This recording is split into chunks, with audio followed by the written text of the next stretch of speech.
A Semana em Foco, as notícias que mexeram com a semana através do portal Mesorregional, com o Jefferson Santos, que está aqui com a gente nesta manhã. Oi, Jefferson, bom dia. Bom dia, Jorge Tais, bom dia a todos os ouvintes da Itaberá e bom dia quem nos acompanha no Mesorregional 98.7 aqui também da Itaberá, né? É um prazer estar aqui, obrigado mais uma vez pelo espaço, Jorge.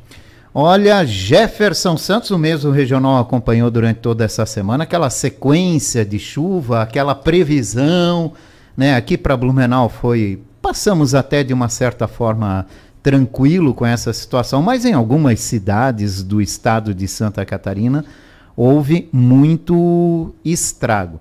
E depois da chuva, né, vem esse dia maravilhoso aí dessa sexta-feira e a previsão de o dia mais frio do ano no amanhecer de domingo. Mas e amanhã vai estar quente, parece, né? Haja corpo para aguentar isso tudo, né? A tarde de hoje já deve ser quente. Mas, ô Jorge, fora a gente cobre muito, o Mesorregional cobre muito nossa mesorregião aqui do Médio Vale. E o seguinte, eu até comentei hoje de manhã, né? Que quando a gente vê um político aparecendo para anunciar uma tragédia, é que não vai acontecer, né? Porque se acontecesse muitos estragos, nenhum político, não vou nem citar quem e tal, né? Porque são vários. Então, eu não quero fazer injustiça aqui. Mas quando vem um político e diz assim, ó, tomem cuidado, pode cair o mundo, pode chover muito, pode dar uma ventania, nem tanto. Não se preocupe tanto, se previna, é claro, mas não se preocupe tanto, porque ele está aproveitando para ter um bom engajamento nas redes sociais, para ter uma propaganda gratuita nos grupos de WhatsApp de todo o estado ou todo o município que seja, e de verdade, quando o negócio vir, não vai ser um político que vai aparecer, vai ser um técnico, vai ser o diretor da Defesa Civil, o secretário da Defesa Civil, porque a dor de cabeça vem junto para solucionar os problemas, então o político não vai aparecer. Então, se eu puder dar uma dica aqui na Itaberá, é essa. Quando o político aparece, não precisa se preocupar tanto, não. Quando for um técnico, um meteorologista, o diretor da Defesa Civil, alguém, aí eu me preocuparia um pouco mais. Porque a gente vê de tudo na política, né, Jorge? Todo mundo querendo seu espaço. Falando em política, na política estadual havia uma expectativa muito grande no início da semana na Assembleia Legislativa de que o veto do Moisés às emendas parlamentares do orçamento desse ano fosse derrubado na última terça-feira, o que não aconteceu. Por quê? Porque o assunto nem chegou a ser colocado na pauta. Entrou na pauta da sessão e foi retirada pelo presidente. Isso significa que a gente ainda não sabe se haverá dinheiro para a compra do complexo esportivo do SESI, se haverá dinheiro para a construção do complexo da Polícia Civil. Em contrapartida, derrubaram o veto do Jorginho Melo ao projeto do Milton Robbos, né, que limita o aumento do IPVA, o que não dói muito no bolso do governo do estado, diga-se de passagem. Então, é bem isso, Jorge. Eu tenho comentado que o governo atual do estado não mostrou para que veio, não conseguiu ainda cumprir suas promessas e tem preocupado em sanar duas delas, que é zerar o que nunca vai acontecer, a fila de espera para cirurgias e a faculdade gratuita, né, no estado com 30 mil bolsas de estudo, que não podemos nem chamar de bolsa porque depois o estudante vai pagar com serviço para o estado, se é que isso vai acontecer. Mas o governo parece estar mais perdido do que chiclete em boca de banguela, né? Porque se a gente não vê um avanço em algumas soluções, a gente também não vê as coisas passarem na LESC. Com certeza tem dedo do governo que teve que repensar esses vetos aí. O governo não sabe o que administra, é o que aparenta, não tem noção do tamanho do cofre do Estado, do que está à disposição, se é que tá ruim ou se é que tá bom, Moisés vivia enchendo a boca para falar que deixaria o cofre mais cheio de toda a história de Santa Catarina. Não sei se ele falava a verdade. Até agora, o governo tem criticado a gestão anterior, aliás, é de praxe, né? Os governantes gostam de atacar seus antecessores, mas não diz assim, ó, a situação financeira, a situação econômica de Santa Catarina, essa hoje está aqui, ó, os papéis, o balanço, essa secretaria aqui está sobrando dinheiro, essa aqui está faltando, a gente tem que ajustar e fazendo alguma coisa. E é por isso, né, o governador Jorginho Melo surgiu essa semana dizendo do ciclone, cuidado, né, deixando a população mais mentalmente alarmada, e eu acho isso uma insanidade, porque a sociedade já está cada vez mais doente, e isso não é remédio, isso pelo contrário, né, é mais vírus para dentro da mentalidade das pessoas, e a gente fica aguardando, né, uma coisa séria, uma expectativa. Eu já trouxe aqui o meu posicionamento quanto ao SESI, eu não sou favorável. 50 milhões de reais investido no esporte de Blumenau traria muito mais benefício do que a compra do SESI, que eu penso que deve sim ser mantida na iniciativa privada. Quem sabe uma escola, como eles queriam construir, falam em construir a Fiesc e muitos outros avanços. Eu sou do seguinte pensamento, Jorge: quanto menos coisas na mão do governo, melhor. Tem toda essa questão. Tivemos uma audiência pública justamente nessa semana, né, justamente para mostrar os benefícios que seria a municipalização do SESI aqui para Blumenau, né, com essa compra e a vinda aqui para a cidade de Blumenau. E uma forma também de atrair a participação de lideranças e mostrar para o governo, ó, a cidade quer, a cidade precisa, a gente quer. Sem dúvida nenhuma, e para o esporte seria uma medida maravilhosa, uma ferramenta sensacional, porque poderíamos concentrar as nossas competições e as modalidades todas ali no SESI. Para o futebol, quem sabe não seja a necessidade do ressurgimento do futebol, passa pelo futebol se apresentar aqui na cidade, né? Hoje nós temos times de futebol que jogam em Dayal, jogam em Birama. Mas, por exemplo, então não cria raiz. O futebol não estariam autorizados a treinar, a usar para treino, por exemplo, né? Clube Metropolitano, ou BEC, que seja. Enfim, a analogia que eu faço, Jorge, vamos lá. Eu sou um entusiasta no sentido de fomentar o esporte na base e os de ponta, os atletas de ponta, né, de alto rendimento. E o seguinte, se a gente pegar as nossas escolas públicas aqui em Blumenau, tem alguma escola que está em condição excelente de uso? Eu não conheço nenhuma. E aí vamos pegar o SESI, investir mais de 30 milhões na compra, mais uns 15 na reforma. E como estará o SESI daqui 10 anos, depois dessa reforma? Esse é o meu medo, assim, né? E eu não quero aqui ser pessimista. Eu não estou nem falando desse governo, eu estou falando dos próximos que virão, sobre o cuidado com o SESI. Quem vai poder usar de fato? Só os times de futebol? E, por exemplo, os times de voleibol hoje, que tem um fantástico rendimento, né? Nós somos a única cidade do Brasil, Jorge, que nós temos 4 equipes em ligas A, né? Futebol, o futsal, né? Futsal, Blumenau está na Superliga aí de futsal. Basquete, masculino, né? Feminino. Feminino. E os 2 times de vôlei, masculino e feminino. Então são 4 equipes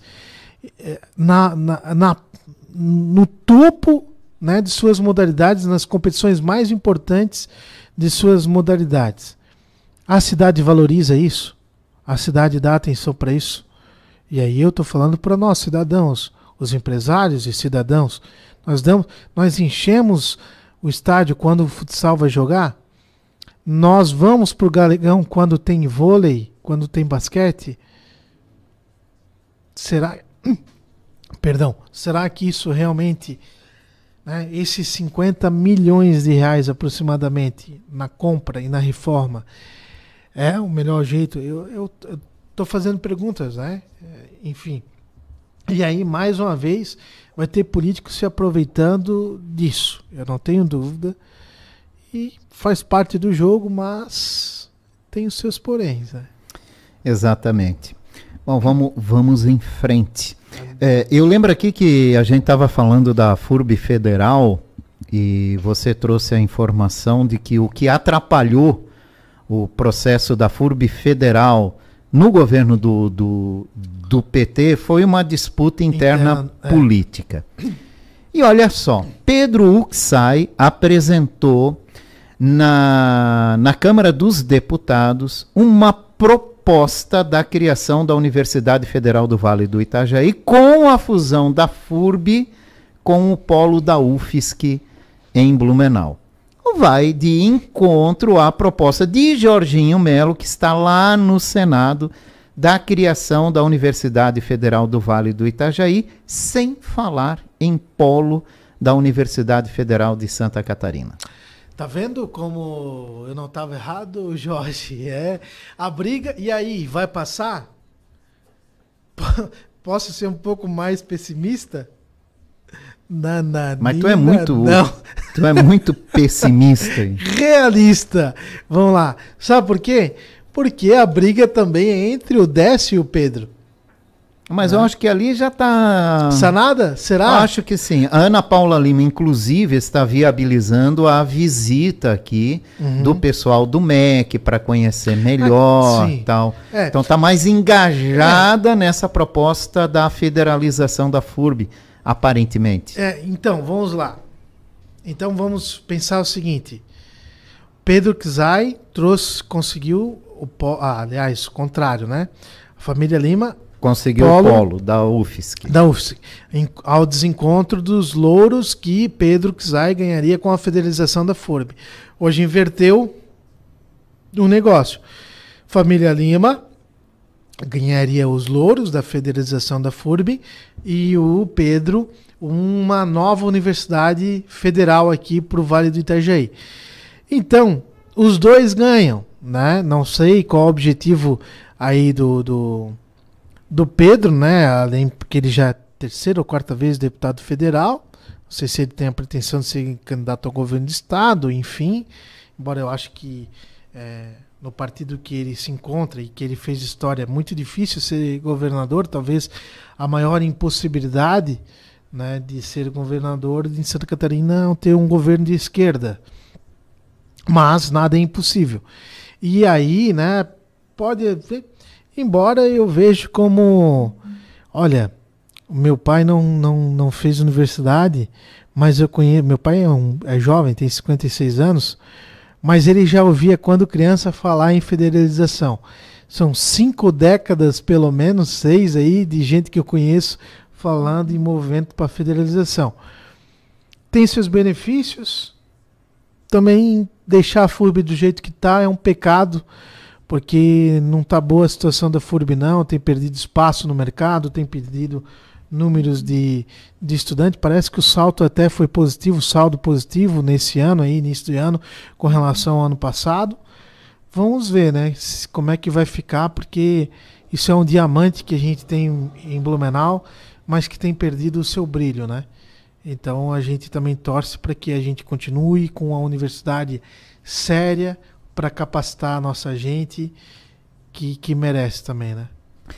Vamos falar um pouquinho sobre a Câmara de Vereadores de Blumenau. Foi analisado um projeto, Jefferson, de autoria do Carlos Wagner, o alemão do União Brasil.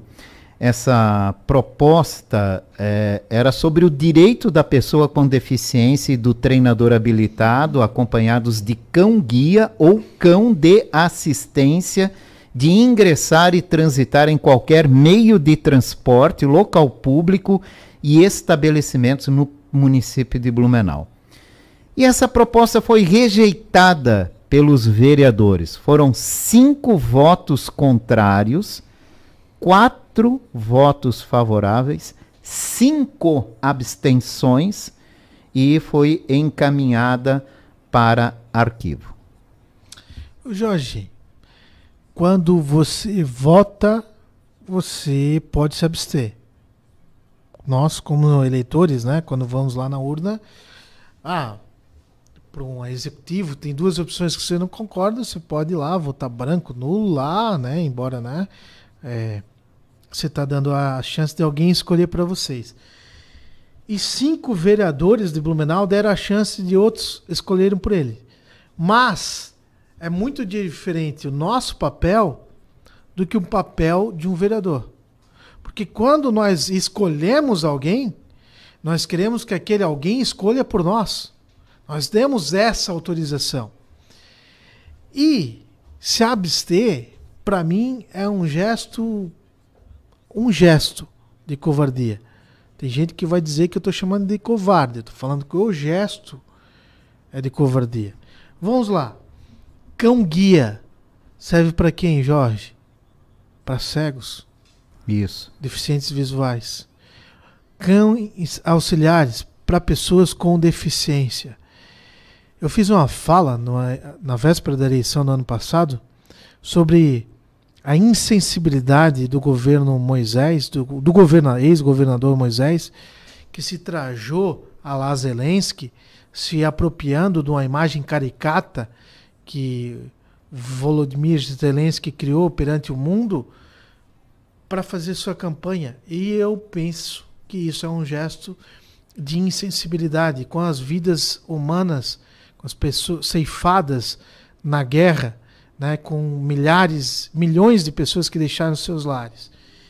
E como entender que alguém vota contrário ou se abstém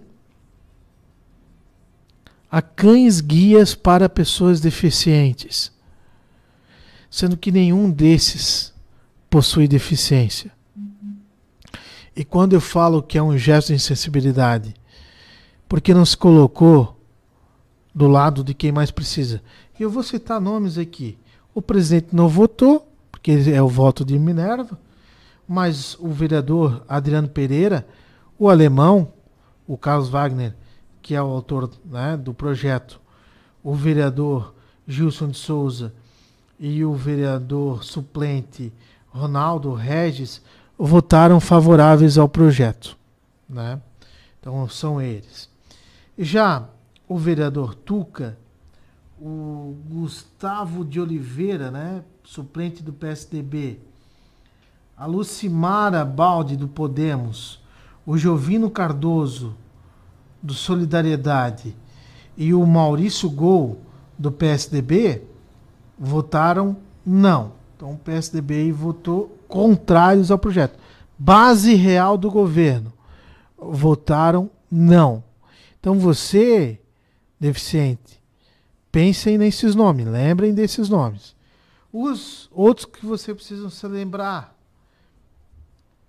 que se absteram, que aí é pior, eu considero até pior do que os que votaram não, porque é o direito deles, votaram não por algum motivo, defenderam o que eles, é falho isso aqui no projeto, então eu vou votar não. Mas os vereadores que se absteram, que eu tenho o meu maior respeito, mas abstenção num projeto desse, César Campesato do União, também é suplente, vereadora cativa, né, Cristiane Loureiro, o Nazato, Diogo Nazato, a Cristiano Loureiro do Podemos, o Nazato do Novo, o João Paulo Traumaturgo, suplente do PL, e a Silmara da Silva Miguel, suplente, se absteram do projeto. E assim, ó, se absteram do projeto, gente, é indiscutível. Para mim, não existe motivo para não permitir um cão-guia utilizar um ônibus. Para mim não existe motivo. Eu tenho meus cães, tenho o cão maior que fica na rua, tem um cão pequenininho que pode entrar dentro de casa, tá tudo certo, tá, o grandão não, porque ele é grandão mesmo, ele é gigantão. Mas beleza, né? Tem os animais. Mas qual o problema de eu ver um cego, também não concordo em liberar passeio de animal no ônibus, né? Mas um cego, um deficiente, que são os seus olhos. andar no ônibus é um absurdo. Para mim, foi a empresa de ônibus que interviu mais uma vez, tá? Será? Não tenho dúvida quanto a isso. Se não for, eu quero que alguém me explique por que votou não ou se absteve. Jefferson Santos com a Semana em Foco, a visão das principais notícias da semana através do Meso Regional. Obrigado pela tua participação, Jefferson. Eu quem agradeço. Semana que vem tem mais, vamos ver como é que vai ser a movimentação aí. Essa semana foi até tranquila, né? Teve essa votação de ontem aí e tal, né? Do Cão Guia.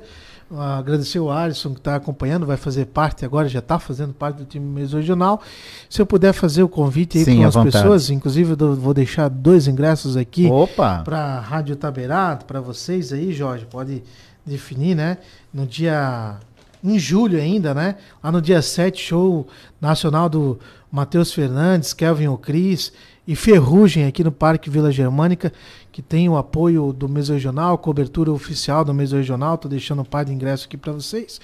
E também, né, amanhã tem a feijoada da Casa São Simeão, que a gente faz questão de apoiar aí o João Betrame, que vai estar à frente da feijoada. Sempre. Beneficente, né? Então, o Casa São Simeão merece. Pessoal que eu tenho o meu maior respeito, principalmente por essa gestão que é brilhante. E também à noite, já amanhã, no Parque Vila Germânica, setor 4, o maior arraiá de Santa Catarina. Arraiá nordestino de Santa Catarina. Setor 4 do Vila Germânica também, ali no Eisenbahn Biergarten, que vai receber cobertura oficial também do Meso Regional. Nós vamos estar lá e desejar a todos uma excelente tarde de sexta-feira, excelente final de semana. Que Deus nos abençoe sempre aí, né? Leve para bons caminhos e que nossa cidade e nosso estado, nosso país evolua. E para isso a gente precisa evoluir também. Jefferson Santos do Portal Meso Regional.